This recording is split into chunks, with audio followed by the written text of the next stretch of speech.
Welcome back. आ चुके हैं हम वापस। आप देख रहे हैं द ब्रेकफास्ट शो और आज आयशा स्पीक पे मैं आपको बुलवाना चाहती हूँ एक ऐसे वेलफेयर ट्रस्ट के ऑर्गेनाइजेशन की मेंबर से जो कि बहुत कमाल काम कर रही हैं एंड 2022 में ये ट्रस्ट बना। मैं आपको बताना चाहती हूँ हमारे साथ मौजूद हैं सुमेरा शाह जो कि बैचलर्स इन कॉमर्स हैं कराची यूनिवर्सिटी से एंड जो ट्रस्ट है उसका नाम है अमानतदार वेलफेयर ट्रस्ट और ये काम करता है एजुकेशन पे और बहुत सारी चीज़ों पे और ये हैं एजुकेशन एंड प्रोजेक्ट्स कोऑर्डिनेटर। अस्सलाम वालेकुम, कैसी हैं आप? अल्हम्दुलिल्लाह, आप खैरियत से हैं? बिल्कुल ठीक ठाक। सबसे पहले तो ये बताइए अमानतदार वेलफेयर ट्रस्ट का एग्जैक्टली काम क्या है?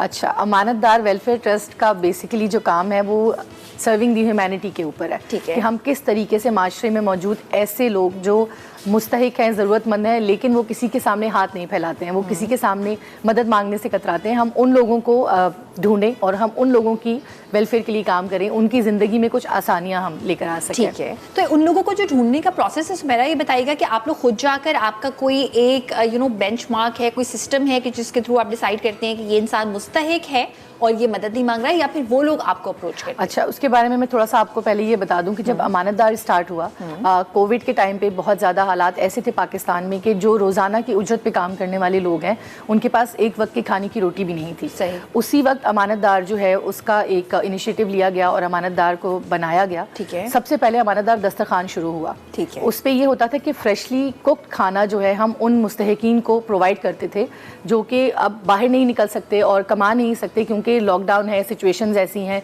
लोग भूखे बैठे हैं।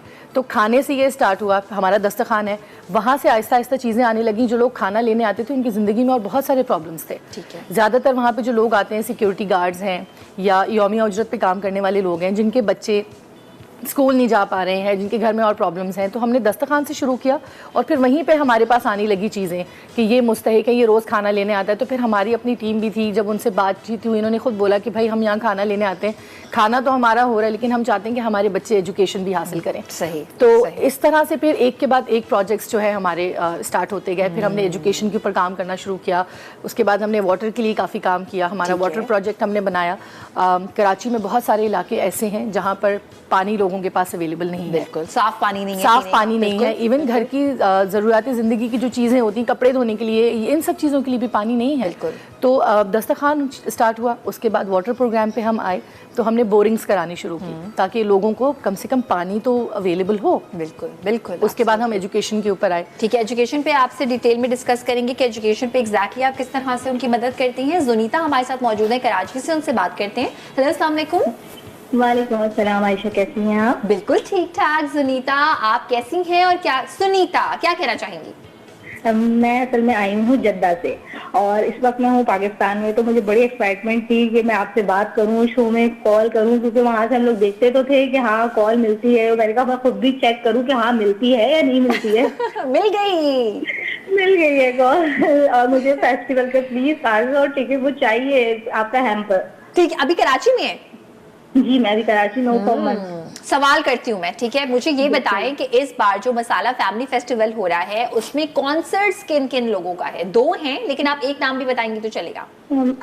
आई थिंक बिलाल सईद और खुदवर्स आ रहे हैं।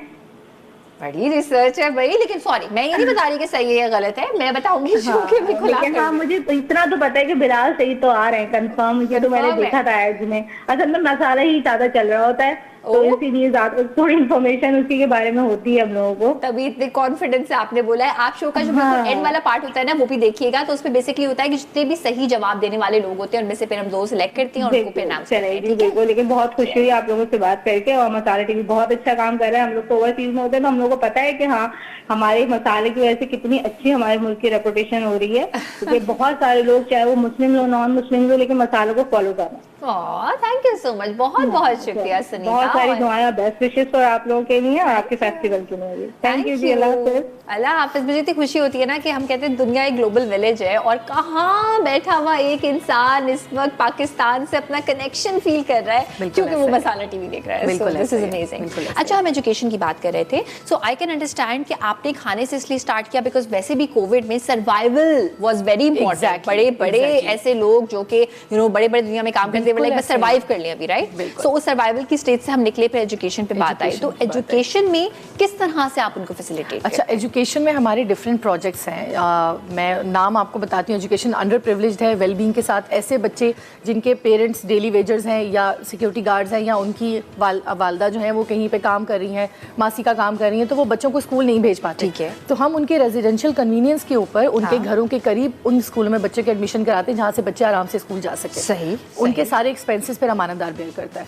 लाइक उनकी फीसेस वगैरह, उनके यूनिफॉर्म, उनकी किताबें, एवरीथिंग जो है फिर अमानतदार उसकी रिस्पॉन्सिबिलिटी लेता है। क्या बात है। और अभी आप ये कितने बच्चों का ख्याल रखते हैं एजुकेशन के हवाले से? माशाल्लाह हमारे 500 प्लस बच्चे ऐसे हैं जिनको हम डिफरेंट प्रोग्राम्स में अब तक सपोर्ट कर चुके हैं। माशाल्लाह माशाल्लाह। और इसमें कोई है सुमेरा ऐसा कि जैसे एक खास ग्रेड तक हो कि 10th ग्रेड तक, उससे पहले तक, उससे बाद तक, कोई ग्रेड की कोई स्पेसिफिकेशन है? अभी तक तो ये है कि सबसे पहले तो जो बेसिक एजुकेशन है, यानी जो छोटे बच्चे हैं वो उनकी एजुकेशन है। उसके बाद अगर ऐसे बच्चे हैं जो मैट्रिक इंटर में हैं या यूनिवर्सिटी में भी हैं लेकिन वो अपनी फीसेस पे नहीं कर पाते, तो हम उनके भी सेमेस्टर वाइज भी उनको हेल्प आउट करते हैं। अच्छा। कि हम उनके साथ जो है मतलब उनको फीसेस वगैरह पे करते हैं, जिस तरह से भी हम सपोर्ट कर सकें। ठीक है। ये तो हमारा अंडर प्रिविलेज का प्रोग्राम है। फिर हमारा ऑर्फन सपोर्ट का प्रोग्राम है जिसमें हम जितने ऑर्फन बच्चे हैं जो अपने गार्डियंस के साथ रहते हैं उनकी वेलबींग भी हम उसकी टेक केयर करते हैं, उनकी एजुकेशनल एक्सपेंसेस वगैरह भी सारे अमानतदार बेयर करता है। इसके साथ साथ हम उन बच्चों को कहीं पर भी लाइक 6 महीने बाद एक ऐसी जगह लेके जाते हैं ताकि वो बच्चे भी दूसरे बच्चों की तरह ज़िंदगी की खुशियों को थोड़ा सा महसूस कर सकें। क्या बात है। मुझे ये बताइए, जहाँ पे हर कोई अपनी अपनी ज़िंदगी में लगा हुआ है और अपनी अपनी ज़िंदगी की दौड़ में बस चाहता है कि सबसे आगे हो जाए, बहुत सारे लोग अक्सर कहते हैं कि जो ट्रस्ट है, वेलफेयर है, ऑर्गेनाइजेशन से क्या फ़ायदा, हमारा काम तो नहीं है, गवर्नमेंट का काम है। एग्जैक्टली। आप लोग इस ऑर्गेनाइजेशन के साथ किस तरह से आपने स्टार्ट किया, क्या दिमाग में सोचा, जो एक पहला कॉन्सेप्ट होता है? देखिए, जैसे मैंने पहले बताया, पहला कॉन्सेप्ट तो सर्वाइवल की जंग थी और उन लोगों के लिए कि जिनके पास रिसोर्सेज नहीं है। सही सही। ये बहुत से लोग कहते हैं कि वेलफेयर ट्रस्ट जो है वो हमारा काम नहीं है, गवर्नमेंट का काम है, लेकिन हर बंदा अगर अपनी ज़ात में ये सोचे ना, अल्लाह ताला ने हमें इस दुनिया में भेजा है इंसान बना के, तो उसका कोई मकसद होगा। बिल्कुल। आप अपनी किसी भी एफर्ट से किसी इंसान की ज़िंदगी में अगर कोई आसानी पैदा कर सकते हैं तो यानी आपका दुनिया में आने का मकसद पूरा हो गया। और ये हम अपने घरों से भी मिसाल लेते हैं ना। अगर बहुत आसान सी मिसाल दें, कचरा उठा के हम बाहर फेंक दें कि कचरे वाला लेकर जाएगा, तो हमारा मुल्क आहिस्ता आहिस्ता गंदगी की तरफ जाता है। हम अगर अपनी रिस्पॉन्सिबिलिटी समझ के कचरे को वहाँ फेंकेंगे जहाँ उसकी जगह है, या उसको प्रॉपर तरीके से डिस्पोज ऑफ करेंगे, तो हमारा मुल्क बेहतर होगा, हमारा माशरा बेहतर होगा। बिल्कुल बिल्कुल। यही अमानतदार की सोच है कि लोगों को फैसिलिटेट किया जाए। अच्छा, ये एक बड़ी इंपॉर्टेंट बात है, वो ये कि जहाँ आपने एजुकेशन की बात की ना, इतने सारे लोग, आई एम श्योर इस वक्त आप देख रहे हैं, आपने कभी ना कभी किसी को आपने देखा होगा ऐसा काम करते हुए कि आपके घर में कोई काम करने के लिए कोई इंसान आती हैं जिसको हम डोमेस्टिक हमारे हेल्पर्स बोलते हैं। उनके जो बच्चे होते हैं, कभी कभी ऐसा होता है कि वो आप नहीं चाहते लेकिन वो अपने बच्चों को लेके आ जाती हैं और वो कहते हैं कि बेटा तुम जो वो यहाँ पे झाड़ू लगा लो, तुम पूछा कर लो जब तक मैं ये काम कर लूँ। दिल बड़ा दुख रहा होता है उस वक्त। और जब कोई खास तौर पे जब हम देखते हैं कि नहीं जी ये काम नहीं होना चाहिए, तो होता है ना कि हमारे यहाँ ब्लैक एंड व्हाइट भी बहुत है कि भाई ये बिल्कुल नहीं, क्योंकि ऑफकोर्स चाइल्ड लेबर तो है। तो ऐसा भी हुआ है कि मेरी वालिदा ने किसी को पढ़ाने की कोशिश की कि नहीं ये जो बच्ची आई है ना इसको मैं पढ़ाऊंगी। अब वो बच्ची का दिमाग पढ़ाई में है ही नहीं, वो टॉफी देख रही है, चॉकलेट देख रही है, लेकिन पढ़ सकती है अगर पढ़ना चाहे। तो ऐसे लोग भी आपसे राब्ता कर सकते हैं कि जी ये हम आपको डोनेशन देते हैं और हम अपने घर में इनको नहीं पढ़ा सकते इस बच्ची को, ये हमेशा आती है जब इनकी अम्मी आती हैं हमारे घर काम करने और हम चाहते हैं कि ये स्कूल जाया करे उस टाइम। बिल्कुल हमसे राब्ता कर सकते हैं, हमारी वेबसाइट पे जाके डिटेल सारी अवेलेबल हैं, हमारे कॉन्टैक्ट नंबर्स अवेलेबल हैं, बिल्कुल हमसे राब्ता कर सकते हैं। और ऐसे बच्चों को भी हम रेजिडेंशियल कन्वीनियंस के ऊपर उनके घरों के करीब ही स्कूल्स में एडमिशन वगैरह कराएंगे ताकि बच्चे जो हैं वो एटलीस्ट बेसिक एजुकेशन तो हासिल करें। बहुत से लोगों के अंदर ना चेंज अब आ रहा है, ये आ रहा है कि अगर किसी की माँ जो है वो मासी है, वो ये नहीं चाहती मेरी बेटी मासी बने, वो चाहती मेरी बेटी पढ़ लिख के मुझसे बेहतर जिंदगी गुजारे।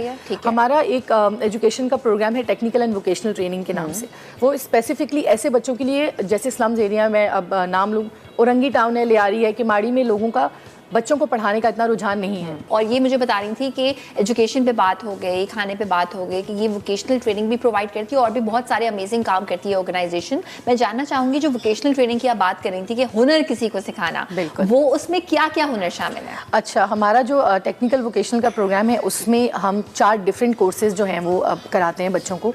वो कोर्सेज हैं जिससे वो अपने मतलब घर को सपोर्ट कर सकते हैं करने के बाद। सबसे पहले तो वो सिंध टेक्निकल बोर्ड से सर्टिफाइड कोर्सेज हैं। वो कोर्स करने के बाद सिंध टेक्निकल बोर्ड उन बच्चों को एक सर्टिफिकेट इशू करता है, जिससे वो पाकिस्तान में भी और पाकिस्तान से बाहर भी उनको अच्छी जॉब अपॉर्चुनिटीज़ जो हैं वो मिल जाती हैं। उसमें जनरल इलेक्ट्रीशियन का कोर्स है, प्लम्बिंग है, मोटर बाइक मैकेनिक है और एसी और रेफ्रिजरेशन। कितने अच्छे कोर्सेज हैं ये, और इनकी हम कहते हैं ना कि हमारे यहाँ बाहर के मुल्कों में जाएंगे अपने काम करने आने चाहिए कि इतने महंगे पैसे देने, नहीं, वो ज्यादा चार्ज नहीं कर रहे, हम यहाँ पे अपने लेबर को कम पैसे देते हैं। बिल्कुल कम पैसे देते हैं। दूसरा ये भी होता है कि यहाँ पे जो लोकल शॉप्स पे बच्चे सीखते हैं, एक तो लैंग्वेज का ख्याल नहीं रखा जाता, एक मतलब तमीज़ से बात नहीं करते। इंस्टीट्यूट का एक अलग से एटमॉस्फेयर होता है, वहाँ पे वो बच्चे सेल्फ स्टीम के साथ, सेल्फ रिस्पेक्ट के साथ अपने सारे वो कोर्सेज करते हैं। जबरदस्त। तो उसके बाद उनको पाकिस्तान से बाहर और पाकिस्तान में भी अच्छी जॉब्स मिल जाती हैं। काफ़ी सारे हमारे स्टूडेंट्स हैं, ऑलमोस्ट हमारे 300 स्टूडेंट जो टेक्निकल वोकेशनल के इस वक्त पास आउट हो चुके हैं, और माशाल्लाह सब बहुत अच्छी जॉब्स और बड़ी बड़ी कंपनीज में। कुछ बच्चों ने अपनी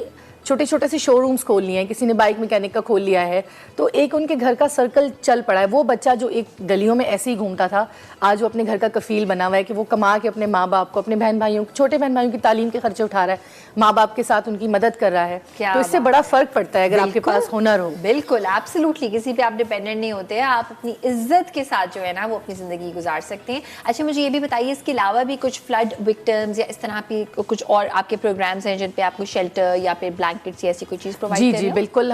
इस वक्त भी हमारी टीम जो है इंटीरियर सिंध में मौजूद है, वहाँ गई हुई है वो, और जितने फ्लड इफेक्टीज हैं उन सबको अभी विंटर पैकेजेस हम डिस्ट्रीब्यूट कर रहे हैं, क्योंकि फ्लड के बाद जो कुछ उनके पास उनकी ज़िंदगी का क्या कहते हैं बताए ज़िंदगी जो था वो सब चला गया, उनके पास रहने के लिए जगह नहीं, टेंट्स में वो लोग बैठे हैं, तो हमने उनको टेंट शेल्टर प्रोवाइड किए।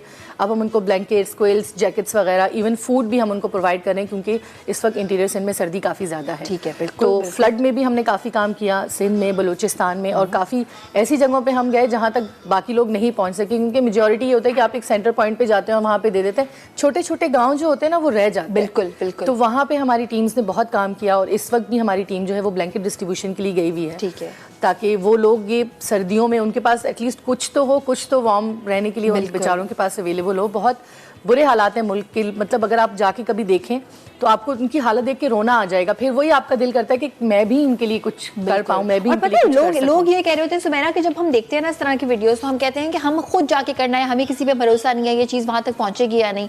तो मुझे ये बताइए कि अगर कोई आपकी इस तरह मदद करना चाहे कि जैसे डोनेशन में पैसे दे, या फिर क्या ये भी पॉसिबल है कि डोनेशन में ब्लैंकेट्स और ऐसी चीज़ें जो घरों में आप इस्तेमाल करते हैं वो दे सकते हैं? बिल्कुल आयशा, ऐसा पॉसिबल है। अगर आप ब्लैंकेट्स देना चाहते हैं आप ब्लैंकेट्स दे सकते हैं, इवन आप कोई भी चीज़ डोनेट कर सकते हैं। ज़रूरी नहीं कि आप पैसे दें, पैसों से कुछ लोग हैसल फ्री होने के लिए कहते हैं कि आप पैसे ले लें और आप खुद बाय कर लें, लेकिन अगर आप ब्लैंकेट भी देते हैं तो वो ब्लैंकेट उन मुस्तहिकीन तक ज़रूर पहुँचते हैं। अमानतदार का जो नाम है वो बेसिकली रखा इसीलिए गया था कि हमारे पास जो डोनेशंस आती हैं वो आपकी अमानत हमारे पास है, अब उसके जवाबदेह हम हैं। अगर हम उसको कहीं पे ऐसी जगह यूटिलाइज करें जहाँ वो नहीं होने चाहिए थे तो आपकी जिम्मेदारी तो ख़त्म, आपका तो अजर सवाब रिकॉर्ड हो गया। अब हमारा वो है कि हम उसको किस तरह से उस मुस्तहिक फैमिली तक या उस मुस्तहिक खानदान तक कैसे हम उसको पहुंचाएंगे।